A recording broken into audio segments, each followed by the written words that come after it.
Oke, internal audit. Jadi kalau tadi inspeksi, ya pemeriksaan.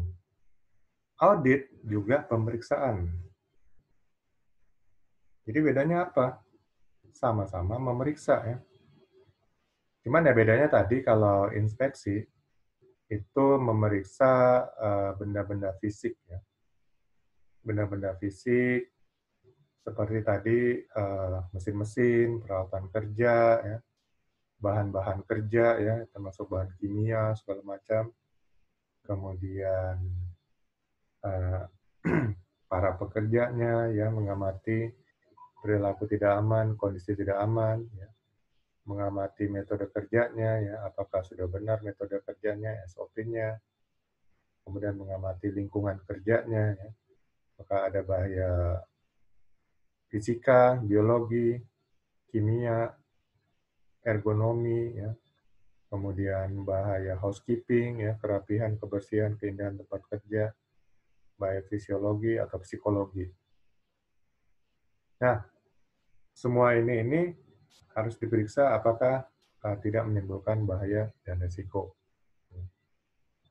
Dan kalau ditemukan, segera dikendalikan, ya, dan dicatat, nanti akan ada tindak lanjut untuk perbaikan. Nah, bedanya kalau audit ini sama-sama pemeriksaan, tapi audit ini yang diperiksa itu persyaratannya. Persyaratannya, dokumen-dokumennya, ya, untuk bukti-bukti apakah persyaratan itu sudah dilakukan atau belum.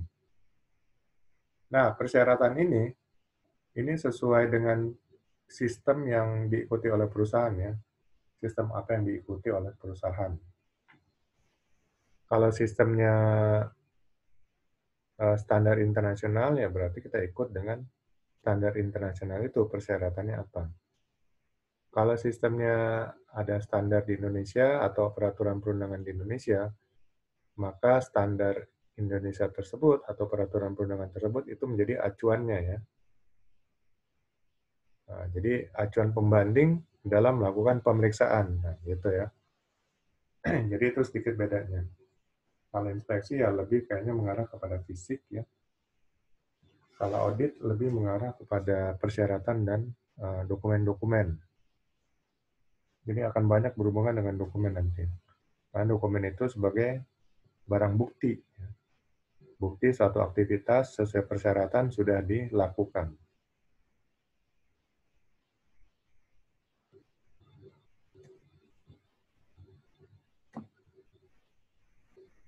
Nah, untuk audit sistem manajemen ini ada first party. Ya. First party ini namanya internal audit. Ada second party, ada third party. Kalau second party berarti perusahaan kita ini mengaudit kontraktor, ya. Jadi kita punya standar sistem untuk K3 contohnya. Dan supaya memastikan kontraktor juga bekerja dengan aman dan selamat, maka kontraktor harus mengikuti persyaratan sistem K3 kita. Jadi kita audit dari kontraktor, itu namanya second party audit.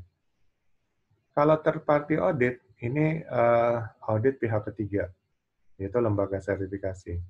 Jadi kalau kita mau disertifikasi, kita mencari pihak ketiga untuk mensertifikasi sistem kita, ya, apakah sesuai persyaratan atau tidak.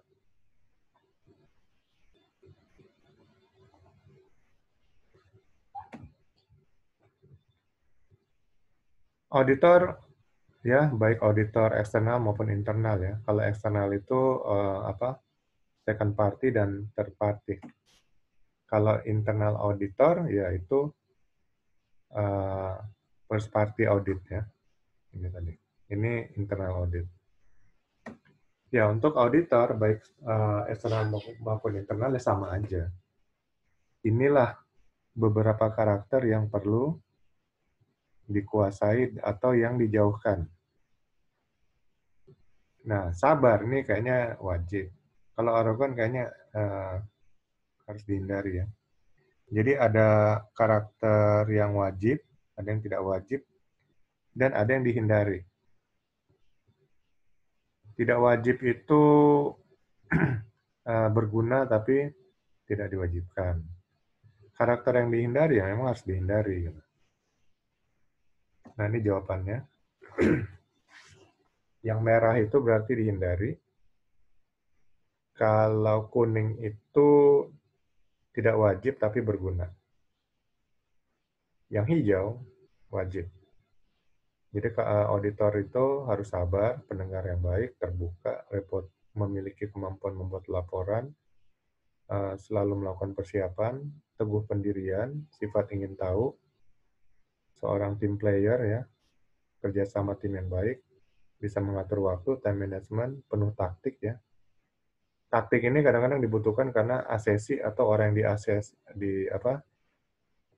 auditi ya, orang yang diaudit itu banyak bohong-bohongnya gitu. Kemudian taat aturan ya, disiplin, atau kalau opening meeting jam 9 ya jangan datangnya jam 9 lewat ya. Komunikator ulung ya. Komunikator ini nggak hanya pandai bicara tapi juga tahu lawan bicara ini akan melakukan apa gitu. Mempunyai kemampuan analitik, tepat waktu, dan tegas. Yang berguna ini ya seperti berpakaian rapi. Kalau di kantor, oke. Tapi kalau kadang-kadang harus audit di lapangan, ya dia harus pakaian casual juga ya, menyesuaikan. Kalau pakai jas ya kepanasan nanti kalau di lapangan. Humoris. Humoris ini nggak wajib ya. Tapi kadang-kadang lucu juga berguna supaya mencairkan suasana gitu. Pengetahuan teknis. Ya, hal-hal berhubungan teknis, mesin-mesin, ini berguna kalau dia kuasain. Tapi kalaupun dia nggak kuasain, dia bisa cari orang yang punya pengetahuan teknis ya. Kalau nanti auditnya berhubungan dengan mesin-mesin, umpamanya bagaimana perlakuan dari perusahaannya. Jadi ini berhubungan dengan inspeksi juga. Jadi kadang-kadang ada arsiran ini antara inspeksi dan kemudian audit. Jadi ada titik yang sama nanti nih, ya, titik pertemuannya. Jadi kadang-kadang auditor perlu melakukan pengecekan juga ya terhadap mungkin mesin ya. Kalau memang ada persyaratan terkait dari sistem yang memang mengharuskan untuk mesin juga menjadi bagian dari sistem. Ya, mungkin juga laporan-laporan maintenance-nya ya itu berupa dokumen-dokumen laporan dokumen-dokumen sudah dilakukan maintenance terhadap alat tersebut dan sebagainya. Nah, ini yang akan diaudit ya oleh auditor. Fleksibel ya. Fleksibel mungkin sudah tentukan waktunya, tapi kadang-kadang auditing nggak bisa, ya udah fleksibel aja, kapan aja bisanya gitu. Nah, namanya fleksibel. Easy going, ya dia harus tegas, tapi kadang-kadang dia juga toleransi lah sama klien ya. Jadi ada hal-hal yang ya harus easy going aja.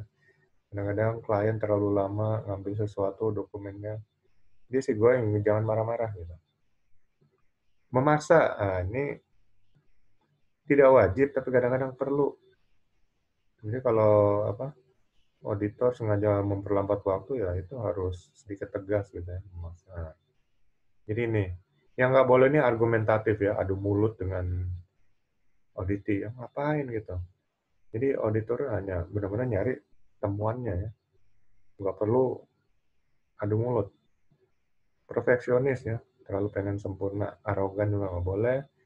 Tidak interest, males-malesan.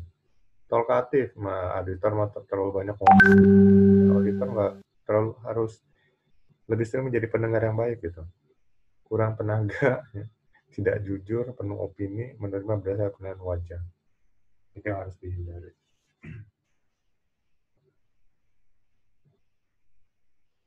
Dokumen-dokumen biasanya nanti ada manual ya, sistem SOP, instruksi kerja, form-form ya, untuk diisi, lalu kemudian terakhir rekod rekaman. Nah, dalam melakukan audit, ini nanti yang perlu adalah objective evidence atau bukti konkret. Ya, bukti konkretnya bisa berupa form-form yang sudah diisi, ya, dokumen-dokumen.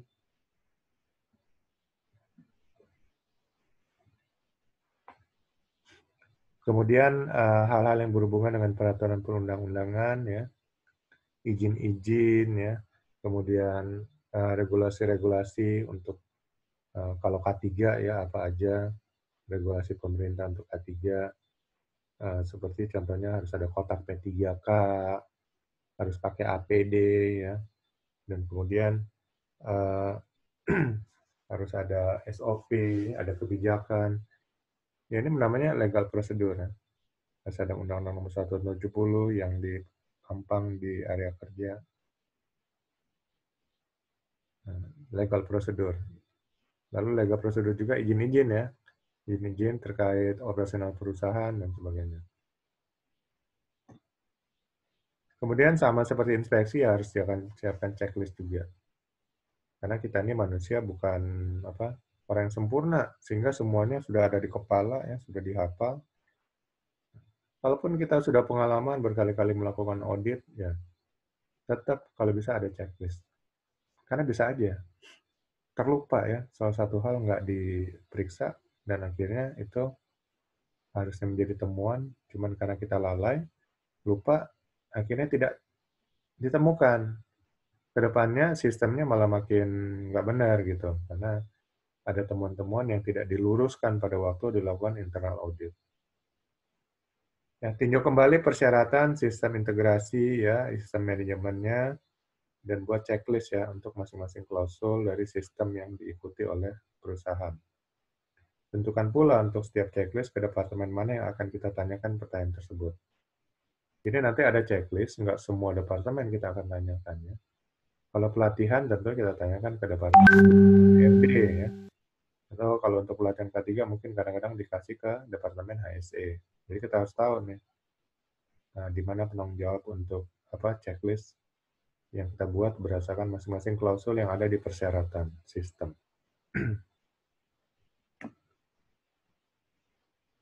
Ya, jadi audit ini adalah kita evaluasi sistem ya, atau sistem manajemen dari yang diikuti oleh perusahaan.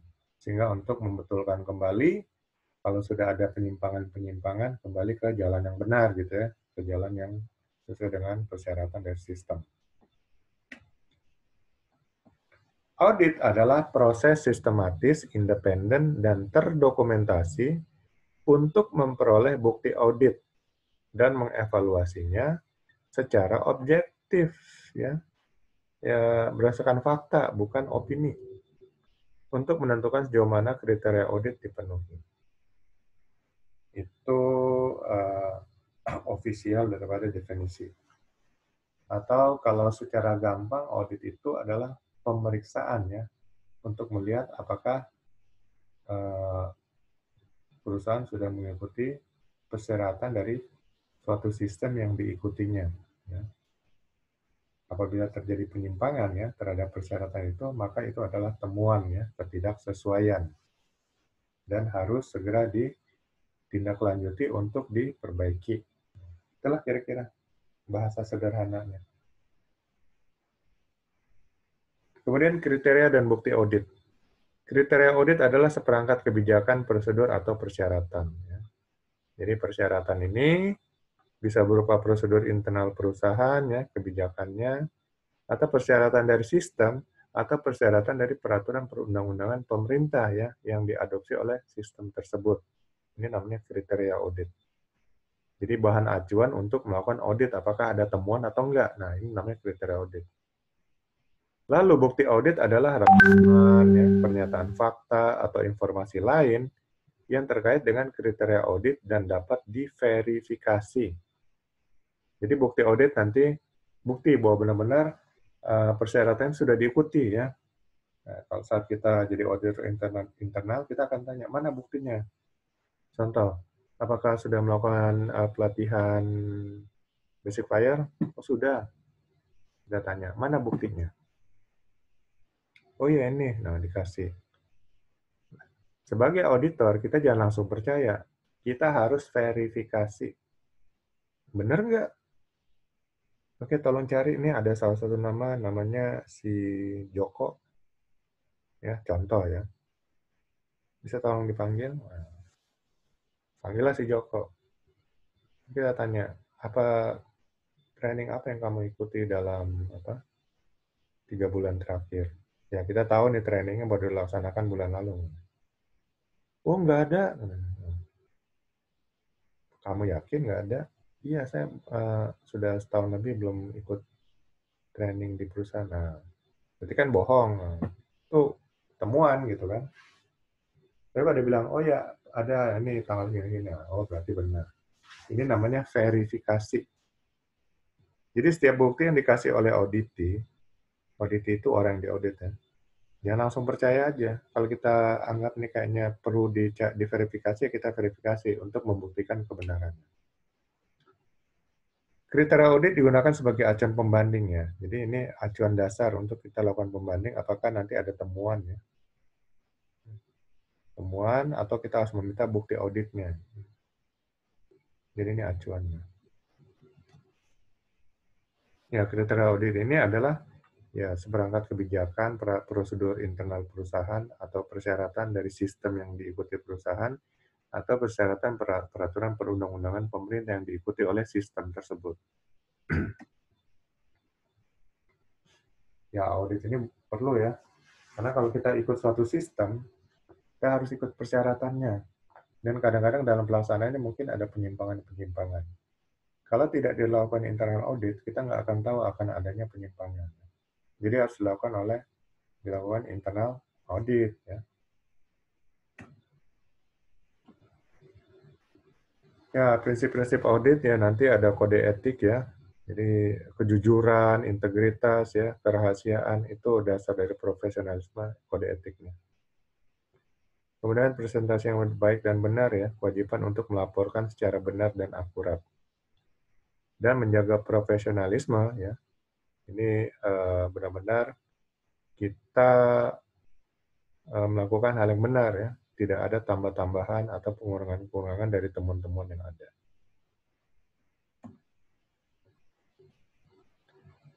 Ya, kemudian prinsip lainnya adalah independen ya, netral ya. Jadi dia tidak dipengaruhi oleh apapun yang sampai ada suatu departemen oleh karena itu teman baik kita auditingnya ya kita temuannya dihapus. Jangan ya, harus independen ya. Semua pendekatan berdasarkan bukti-bukti yang ada. Nah, jadi intinya uh, audit ini harus dilakukan oleh internal auditor yang sudah terlatih ya, sudah diberikan pelatihan. Dan saat persiapan itulah diberikan pelatihan-pelatihan untuk internal auditor. Kemudian minimal ada 2 auditor internal. Karena nggak boleh auditor internal ini mengaudit departemennya sendiri. Jadi internal auditor ini diambil dari karyawannya yang ada di perusahaan tersebut. Dan kemudian sewaktu persiapan, ini juga mempersiapkan checklist, ya, peralatan yang diperlukan, seperti mungkin alat ukur kalau perlu ya. Lalu kemudian menjadwalkan waktu untuk internal auditnya kapan. Ya minimal 2 minggu ke depan gitu, jangan mendadak ya. Wah besok kita audit. Nggak bisa, karena audit itu butuh persiapan. Audit itu beda dengan inspeksi ya. Inspeksi ada istilah inspeksi mendadak ya, untuk mencari bukti. Kalau audit, nggak ada istilah audit mendadak ya. Audit harus kasih persiapan. Jadi orang yang akan diaudit ya, tiap-tiap departemen itu audit ini mewakili departemen. Itu dia harus persiapkan, mau audit lagi 2 minggu lagi, dia harus siapkan dokumen-dokumennya supaya jangan sampai waktu kita ngaudit itu karena nggak persiapan, nyari satu dokumen aja bisa sampai 2 jam. Yang rugi kan internal auditor juga. Ya. Makanya kasih batas waktu, ya minimal 2 minggu. 2 minggu cukup untuk auditin nanti mempersiapkan semua dokumen nanti ya, terkait aktivitas kerjanya ya, yang sesuai berhubungan dengan persyaratan sistem yang diikuti. Mereka siapkan semua. Nah, jadi minimal 2 minggu ya kita umumkan untuk auditnya. Lalu kita nanti buat audit plan. Audit plan ini rencana audit ya. Soalnya hari pertama ke departemen apa aja. Kalau nggak cukup 1 hari, mungkin ada hari kedua departemen apa aja dan sebagainya. Jadi auditor A ke sini-sini, auditor B ke sini-sini dan seterusnya. Kalau ada dua, kalau ada lebih 2, 3, 4 atau 5 internal auditor, ya nanti diatur juga di internal audit. Ya. Auditor A, B, C kemana pada hari pertama. Ya. Kalau cukup sehari mungkin selesaikan dalam 1 hari. Nah nanti ada opening meeting ya, itu untuk penjelasan awal tentang audit pada seluruh head-head departemen dan top management. Lalu ada closing meeting, yaitu nanti laporan secara lisan dulu mengenai hasil daripada auditnya. Nanti ada laporan tertulis juga ke manajemen. Ya, nanti ada ketua tim auditor ya atau lead auditor. Dulu ada istilah manajemen representatif. Ya. Semenjak 2015 nggak boleh lagi ada manajemen representatif. Top manajemen harus langsung turun. Dulu top manajemen bisa ada wakilnya ya. Sekarang harus turun langsung. Nah, ini persiapan audit tadi sudah kita bicarakan. Nah, untuk persiapan audit, internal auditor juga nanti akan menentukan ya dalam audit plan-nya ruang lingkup dari audit. Ya, apakah audit menyeluruh terhadap seluruh perusahaan ya, atau kalau perusahaan punya cabang, apakah cukup di kantor pusat aja atau sampai seluruh cabang. Ya. Kemudian akan mendata seluruh jumlah karyawan, proses bisnisnya ya, harus didata juga oleh internal auditor. Kemudian batasan-batasan. Kalau ada batasan, pokoknya departemen ini tidak perlu diaudit, ya tidak perlu diaudit dan seterusnya. Setelah dilakukan survei awal untuk audit dan pemeriksaan awal dokumen-dokumen, ya, nanti dokumen-dokumen ada pemeriksaan awalnya. Tapi untuk internal audit ya ini opsional ya, boleh dilakukan boleh enggak. Cuman kalau audit lembaga sertifikasi itu mereka memang ada 2 stage. Stage pertama itu pemeriksaan dokumen. Stage kedua baru pemeriksaan auditi dan pemeriksaan lapangan. Tapi kalau internal audit biasanya nggak perlu pemeriksaan dokumen, ya langsung di tempat kita cek dokumennya. Itu biasanya.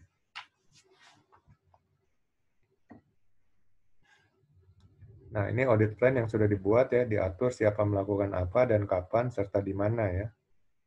Siapa menjadi lead internal auditor, atur penggunaan waktu seefektif mungkin ya. Kemudian sesuai dengan standar sistem yang diikuti. Yaitu untuk audit nanti ada standar ISO 19011. Yang terbaru ada versi 2018 ya. Ini untuk standar untuk audit. Kemudian peralatan-peralatan yang diperlukan, aktivitas apa saja yang akan dilakukan auditor, dan lain-lain. Kemudian ini tanggung jawab auditor internal ya. Nanti ada anggota auditor internal. Tanggung jawabnya ya,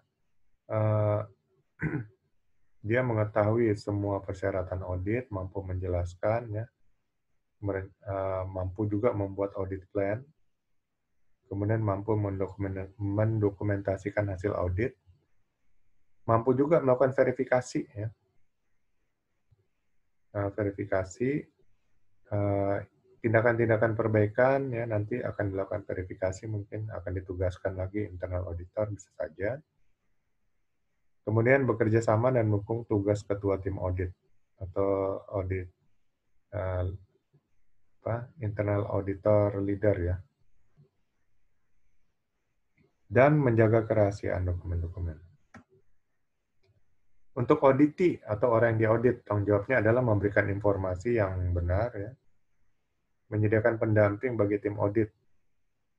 Kalau area perusahaan sangat besar ya, kemudian tim auditor ini bukan berasal dari tempat tersebut, mungkin dari kantor pusat, maka dia perlu seorang guidance ya atau pendamping. Jadi jangan sampai nanti waktunya habis nyari-nyari. departemen HRD mana ya? Wah, jalan, itu jaraknya jauh, membutuhkan waktu sampai setengah jam. Nah, kalau ada guidance-nya, ya itu guidance selalu menunjukkan, oh ya, HRD sini. Oh, ternyata hanya di samping aja gitu. Ini udah jalan jauh-jauh sampai ke ujung, ternyata harus balik lagi ke tempat tadi. Kemudian menyediakan sumber-sumber daya ya, yang dibutuhkan oleh auditor, menyediakan fasilitas dan materi, ya, bukti-bukti, bekerja sama dengan auditor dan membuat tindakan perbaikan. Kalau untuk internal audit. Kalau untuk eksternal ya nggak ada tindakan perbaikan, ya auditi sendiri ya. Tidak ada bekerja sama dengan auditor. Oke, bekerja sama dengan auditor ini maksudnya memberikan informasi yang benar ya.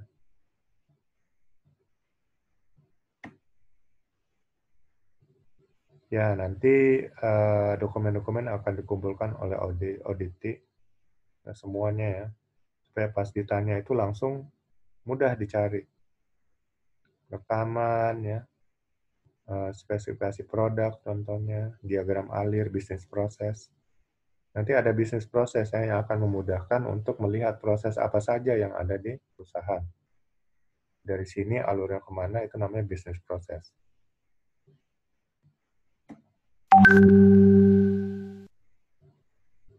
Nah, nanti persiapan audit lapangan. Mungkin ada perlu cek di lapangan, itu juga nanti perlu dipersiapkan ya. Nah, ini kalau bisa dirancang di dalam audit plan. Sehingga umpamanya tim dari workshop sudah sediakan tempat ya untuk dilakukan audit. Kalau nggak diberitahukan di audit plan, tentunya saat dilakukan audit, auditi yang di lapangan baru akan bersiap-siap, ya, sehingga akan lama jadinya.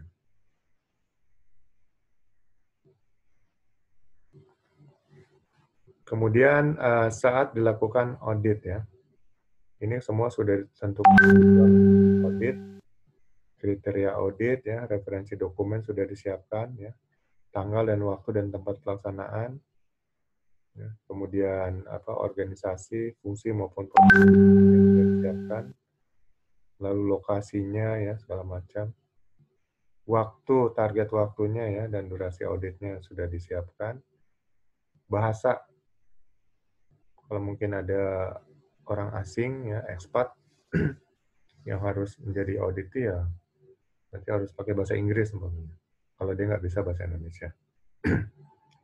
Kemudian identifikasi dari aturan tanggung jawab anggota tim audit dan personal pendamping kalau ada guidance yang dibutuhkan ya. Topik laporan audit disiapkan nanti. Lalu pengaturan logistik, transportasi ya, dan fasilitas di lapangan dan sebagainya kalau memang diperlukan. Kemudian hal yang berkait dengan kerahasiaan ya. Ini wajib dipatuhi oleh auditi dan auditor. Lalu setiap pengaturan untuk tindak lanjut audit ya, untuk teman-teman yang harus ditindaklanjuti, nanti diatur bagaimana pengaturannya.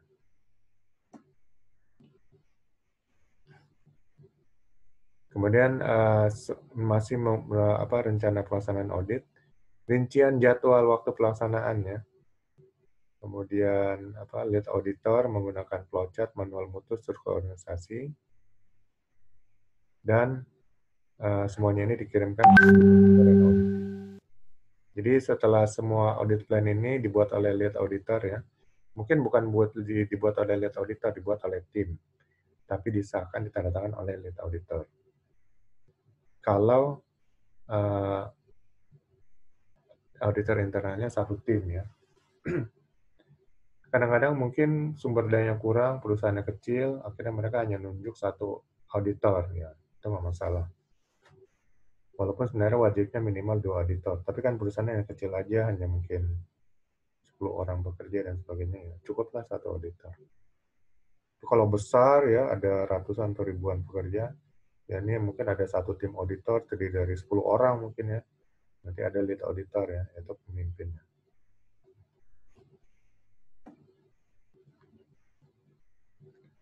Kemudian ada flowchart ya, flowchart juga untuk rencana pelaksanaan audit atau audit plan-nya.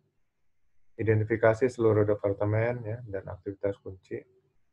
Jadi semua departemen juga mendapatkan jatah untuk diaudit, kemudian waktu yang dibutuhkan ya. Lalu nanti proses-proses bisnisnya ya. Nanti tim internal auditor juga akan melihat proses bisnis terkait dari departemen HRD umpamanya contohnya. Hubungannya kemana aja gitu. Hubungan output-nya. Lalu inputnya dari mana aja. Nah, itu namanya proses-proses bisnis, ya keterkaitan antara satu departemen dengan departemen yang lainnya. Kemudian bagi-bagi tugas ya kepada tim auditor. Jadi auditor A umpamanya ke departemen apa, auditor B ke departemen apa, dan seterusnya. Lalu simbangkan waktu ya. Jangan sampai waktu terlalu berlarut-larut, jadi jatah waktu di satu tempat itu harus disimbangkan ya. Jadi jangan terlalu lama juga. Kalau sudah dibagi 2 jam, jangan sampai lebih dari 2 jam. Nah, secara umum tahapan audit ada rapat pembukaan ya, opening meeting, lalu pemeriksaan dan evaluasi. Ini audit ya, langsung sesi audit. Kemudian ada rapat tim auditor ya, auditor meeting. Nanti mungkin perlu juga auditi meeting ya. Ini ada pertemuan dengan auditi. Semua auditi setelah selesai diaudit, ngumpul dulu nih. Mungkin pada waktu sesi audit, dia belum sempat memberikan bukti. Nah, di audit meeting inilah mungkin dia bisa berikan bukti, sehingga temuan yang sudah dicatat mungkin bisa segera dibatalkan atau dihapus. Ya, mungkin perlu ditambahkan rapat auditi ya. Nah, rapat tim auditor ini akan menentukan sesama auditor internal apakah suatu temuan itu major, minor, atau observasi. Jadi cari kesepakatan dulu. Ya, nanti dikumpulkan apa saja temuannya, mungkin akan berbeda pendapat. Oh, ini menurut saya major. Oh, enggak, ini menurut saya minor ya. Jadi cari titik tengahnya nanti. Nah, lalu di sini, di rapat tim auditor ini akan dibuat laporan audit ya, secara tertulis. Kemudian terakhir nanti ada rapat penutupan atau closing meeting. Nah, di rapat penutupan ini dilaporkan secara lisan ya hasil daripada audit internal, temuan-temuannya secara sekilas semuanya itu diberitahukan. Yang hadir rapat pembukaan dan rapat penutupan biasanya top management dan head-head departemen. Ya. Ya, kepada mereka semua dilaporkan nanti. Ya, tadi opening meeting, closing meeting, ya. Laporan hasil audit pada top manajemen dan diskusi atas hasil audit tersebut. Opening meeting menjelaskan pada top manajemen proses audit yang akan dilakukan ya.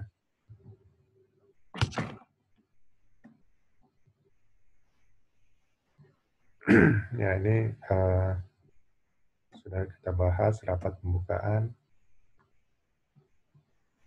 Nah, nanti saat dilakukan sesi audit ini ada wawancara. Jadi auditor internal harus bisa melakukan wawancara. Ya.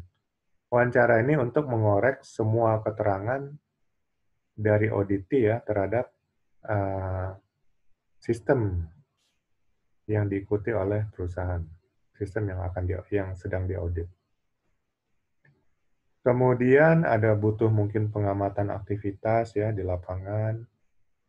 Lalu ada pemeriksaan dokumen-dokumen seperti kebijakan, sasaran, rencana, standar-standar ya. Instruksi-instruksi, lisensi dan izin-izin, spesifikasi produk, gambar-gambar teknik, kontrak, order ya. Kemudian rekaman-rekaman seperti rekaman inspeksi, rekaman risalah rapat, hasil pengukuran hasil audit, hasil pengukuran pengukuran suhu dan sebagainya, pengukuran tekanan ya, tekanan alat dan sebagainya dan sebagainya. Dan rekaman program pemantauan ya. Lalu rangkuman data, analisa dan indikator unjuk kerja ya. Kemudian informasi tentang program sampling auditi dan prosedur untuk pengendalian sampling. Ini kalau manufaktur mungkin ya. Jadi dari produk ratusan atau ribuan produk yang dihasilkan dalam sehari mungkin diambil sampling untuk dicek, diperiksa. Kemudian laporan dari sumber lainnya, misalnya umpan balik dari pelanggan, ya, kalau untuk mutu, ya, informasi lain relevan dari pihak eksternal dan nilai pemasok, ya, lalu database di komputer dan website. Dan ini semua merupakan sumber informasi yang akan dimiliki oleh internal auditor. Ya, untuk wawancara nanti mungkin biasalah basa-basi, kenalan dulu, ya, kemudian langsung nanya mengenai dokumen. Mungkin tanya dulu, ya, aktivitas ini apa aja, walaupun sudah tahu, ya, tanya dulu. Ya, nanti auditnya akan jelaskan semuanya. Nah, biasanya nanti dari penjelasan auditor akan bisa bertanya lebih lanjut.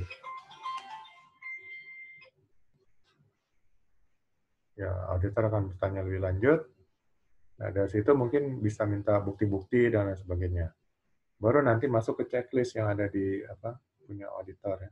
Apa saja yang akan ditanyakan terkait tugas tanggung jawab dari departemen ini, ya, nanti akan dijelaskan oleh auditi. Jadi semuanya sudah ada dalam rencana, ada dalam checklist. Nah, dalam checklist itu sudah diatur apa saja nanti tanggung jawab dari departemen ini, ya, yang bisa ditanyakan terkait sistem yang sedang diaudit.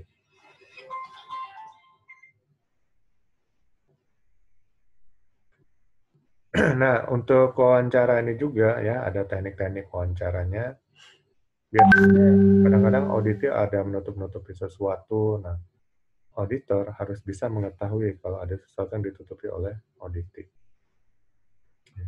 Ada informasi yang ditutupi dan sebagainya. Jadi kalau auditor yang pengalaman biasanya langsung tahu. Kalau auditor yang pemula, ya ini harus belajar daripada yang sudah pengalaman. Dan yang jelas, auditor akan tanya sesuai dengan checklist, ya, sesuai dengan tugas tanggung jawab terkait sistem yang sedang diaudit dari departemen ini. Jadi nggak semua yang bisa ditanyakan, ya, hal-hal tertentu saja sesuai tanggung jawab dari departemennya. Dan yang jelas selalu auditor akan minta show me, ya, minta buktinya. Dan kalau memang perlu diverifikasi, auditor akan melakukan verifikasi, ya. Apakah mungkin ke lapangan atau bagaimana. Nah, di sini auditor akan atur waktu, ya. Jangan sampai nanti jatah waktunya itu melebihi daripada yang sudah diatur, gitu. Jadi benar-benar harus time management. Nah, sini ada identifikasi siapa yang diaudit, perkenalkan diri, ya, jelaskan mengapa Anda berada di situ, buat pertanyaan terbuka. Ya. Pertanyaan terbuka seperti, tolong jelaskan apa yang Anda lakukan, ya, apa pekerjaan Anda, dan seterusnya. Jadi beda pertanyaan, ya tidak, ya, jawabannya. Itu pertanyaan terbuka, tolong jelaskan apa yang Anda lakukan, apa pekerjaan Anda. Kalau pertanyaan ya tidak, apakah benar Anda bekerja di departemen ini? Nah, itu pertanyaan tertutup atau pertanyaan ya tidak. Kemudian lanjutkan dengan detail pertanyaan, ya, minta bukti, periksa fakta dan catat, mengucapkan terima kasih, dan identifikasi audit selanjutnya. Ya, jadi ini audit triangle, ya. Question, ya, tanya. Kemudian observasi kalau perlu, ya, melihat, mengamati. Kemudian periksa. Ya, apakah itu prosedur atau bukti-bukti dan sebagainya. Kadang-kadang dibutuhkan sampling, ya. Jadi kalau contoh produksinya banyak, nggak mungkin diperiksa satu persatu tapi ambil sampling aja. Kalau produksinya sehari 10.000 produk, ya mungkin diambil 10 atau 20 itu untuk dicek. Ya, ini biasanya kalau mutu, ya. Kalau K3 kayaknya nggak, mungkin akan ngelihat juga, ya, hasil produksinya apakah memenuhi unsur keselamatan dan kesehatan. kerja atau gimana. Tapi biasanya nggak terlalu banyak ke produk ya. Banyaknya adalah ke para pekerjanya kalau K3. Tanggapan dari auditor. Saat auditor menjelaskan, auditor seharusnya memberikan tanggapan ya, sehingga terlihat membuat auditor bersemangat memberikan lebih banyak informasi. Entah itu dengan mengangguk-angguk, ya, memberikan ekspresi yang interest, mengulang apa yang dikatakan auditi, atau bertanya dari apa yang dijelaskan. Jadi jangan kalau auditor sedang semangat menjelaskan, auditor malah nguap-nguap gitu kan, kayak nggak sabar.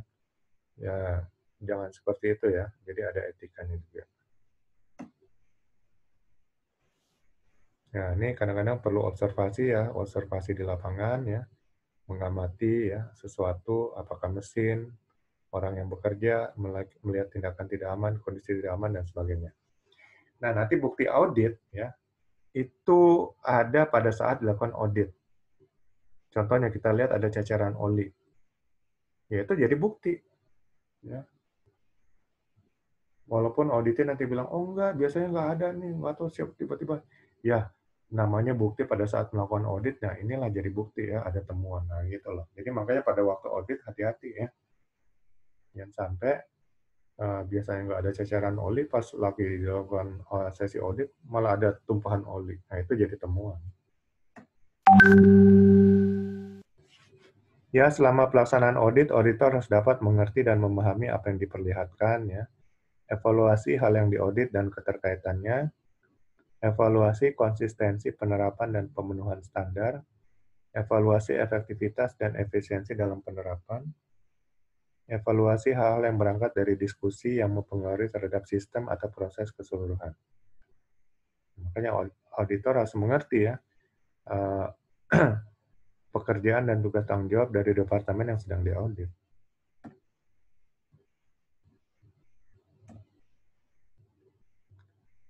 Nah, selalu auditor akan mencari bukti yang objektif atau objektif in the evidence. Bukti objektif ini artinya fakta ya, dokumen-dokumen, rekaman, dan sebagainya. Jadi bukti objektif ini bukan berdasarkan perasaan. Dan bukti yang objektif ini bisa didapat melalui hasil wawancara ya, atau pengamatan atau observasi terhadap aktivitas dan lingkungan atau kondisi kerja sekitarnya. Kemudian dari dokumen-dokumen ya, mungkin kebijakan, dokumen sasaran, rencana, prosedur, instruksi, spesifikasi produk, gambar, kontrak, order, izin, dan lain-lain. Atau dari ringkasan data, analisa, ukuran, dan indikator performa daripada departemen yang sedang diaudit. Kemudian bukti dasar sampling ya, yang dilihat dari produk. Gitu. Lalu laporan dari customer feedback, laporan eksternal, peringkat supplier, ya laporan dari customer perusahaan. Ini juga bisa menjadi bukti objektif atau objektif evidence. Kemudian ada untuk persiapan rapat penutupan ya. Jadi nanti sebelum rapat penutupan sudah disiapkan ya temuan-temuan, laporan-laporan temuan-temuan yang ada ya. Kemudian laporan mengenai aktivitas secara keseluruhan yang sudah dilaksanakan ya, apakah ada masalah, ada insiden atau enggak dan sebagainya. Ya ini semua nanti persiapan untuk melakukan rapat penutupan.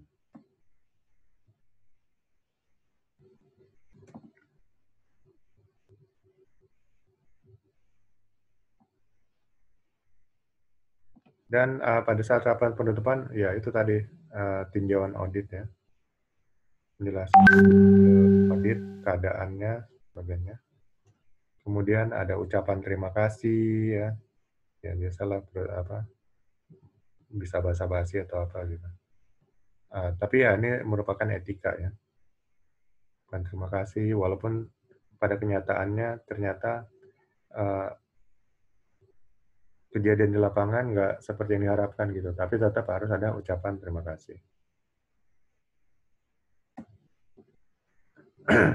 Kemudian akan menyimpulkan hasil audit ya di rapat penutupan, memberikan saran untuk peningkatan mutu, membuka forum tanya jawab, menjelaskan hal-hal yang ditanyakan oleh auditi dan peserta closing meeting, dan kemudian menutup pertemuan.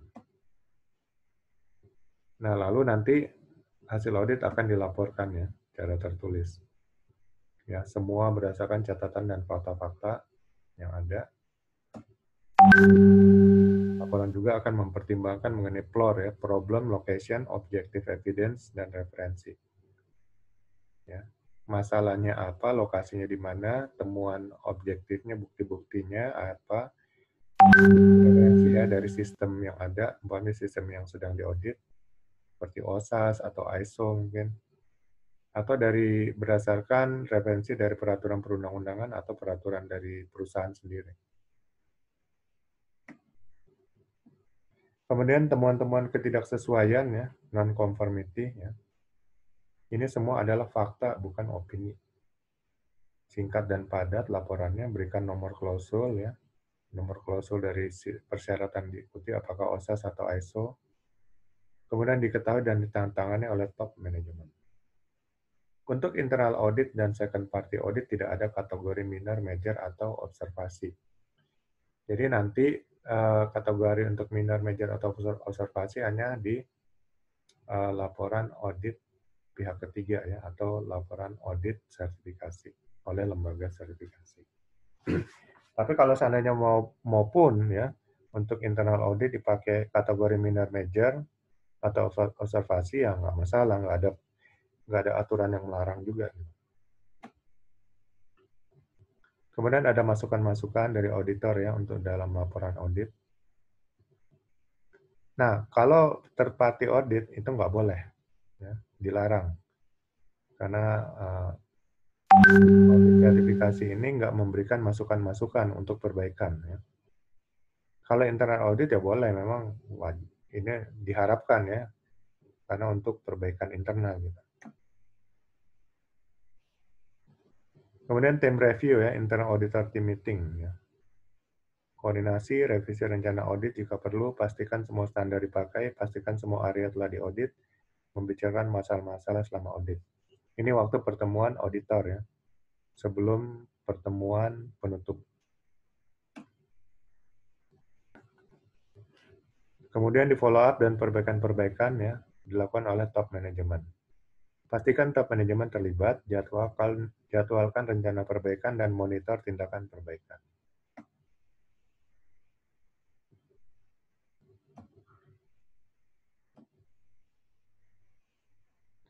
Untuk laporan audit nanti diberikan kepada top manajemen, head-head departemen, wakil manajemen. Sekarang udah nggak ada wakil manajemen. Kemudian anggota tim audit dan auditi, dan mungkin personal-personal terkait yang memang membutuhkan. Ya, contohnya mungkin di sini dokumen controller ya. Kemudian untuk tindak lanjut ya, nanti tindakan perbaikan ya, temuan-temuan ini harus segera di closing, diberikan batas waktu ya. Progresnya dipantau terus sampai semua temuan ini diperbaiki dan di closing.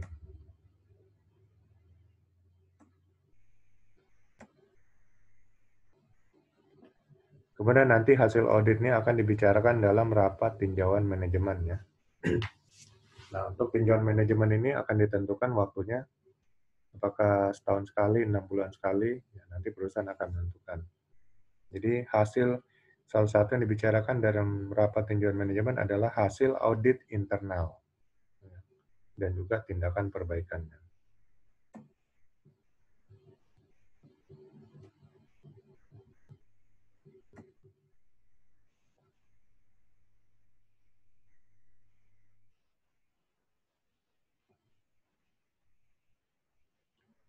Untuk perangkat audit ya tadi yang sudah saya bicarakan ada checklist ya, kemudian ada form-form yang standar yang dipakai untuk internal audit, kemudian ada peta lokasi jika diperlukan ya. Kalau tempatnya terlalu besar dan bukan area kerja daripada internal auditor. Peralatan-peralatan safety, alat-alat ukur jika diperlukan ya. Media-media elektronik ya seperti jaringan internet dan sebagainya jika diperlukan dan lain-lain. Ini namanya perangkat audit.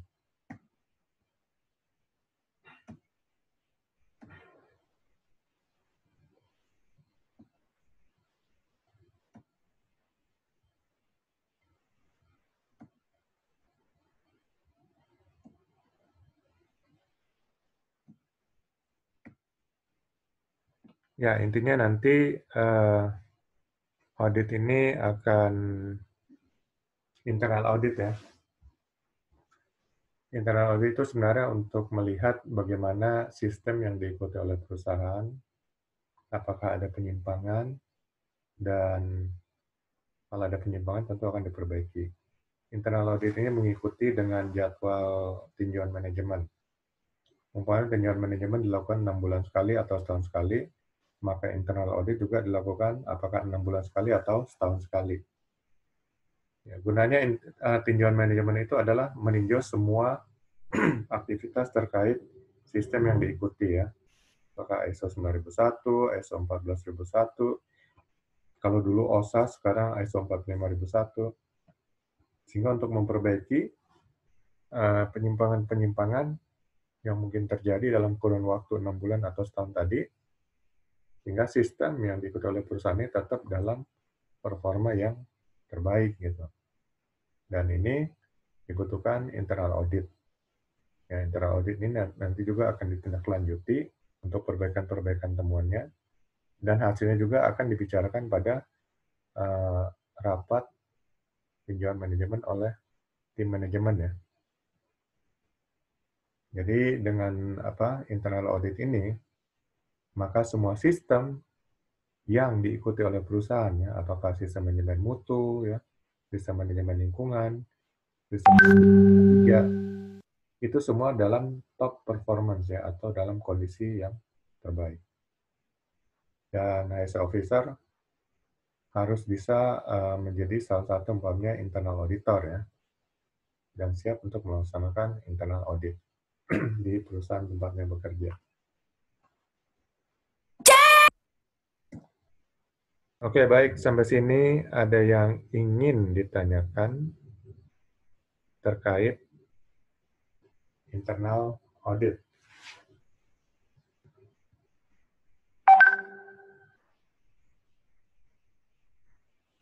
Biasanya as officer akan menjadi bagian dari tim internal audit dan akan melakukan audit internal secara berkala.